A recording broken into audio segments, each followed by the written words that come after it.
Kaya hindi kita nilalapitan. Iba yung plate number mo, hindi ka naka-joyride. Dami. Kaya akala ko may hinihintay ka lang. Hindi yung kanina, napansin ko na kayo. Oo, kasi may tumigil doon sa unahan. Sabi ko, ay baka yun. Kaya lang sabi ko, pagdating ko doon, ay move it naman. Kaya tapos tingin ko ma'am, yung messenger nyo, nakita ko yung messenger nyo eh. May ibang call ko, may reply ata kayo, sa akin wala. Oo, nag-reply ako. Sabi ko, asan ka? Sa'yo kanina pa ako dito. Hindi ko sa akin napasok yung reply. Dito, tsaka Globe yan. Hina talaga yan. Kaya a-out ko lang sa trabaho ko eh. Hindi ako nakapag-dito agad. Sideline mo to. Kasahit ko sa trabaho. Ay, hindi ako kay Joyride.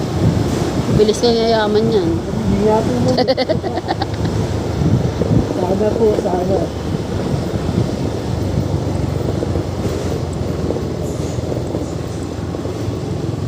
Ano lang tayo dito, pang araw-araw lang. Oo, kasi yung sahod is ano eh. Mahirap din yata magmayaman mo. 15 days kasi parang ang hirap din paikutin ng pera eh. Pero pag mga ganito, at least kahit may kitang konti sa isang araw na may magagamit sa pang araw-araw. Kung ano sa trabaho ko, pambayad lang sa mga loan.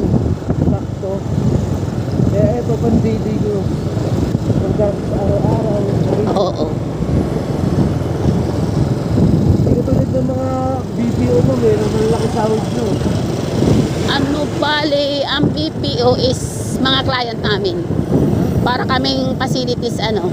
Parang yung KMC is ano, yeah.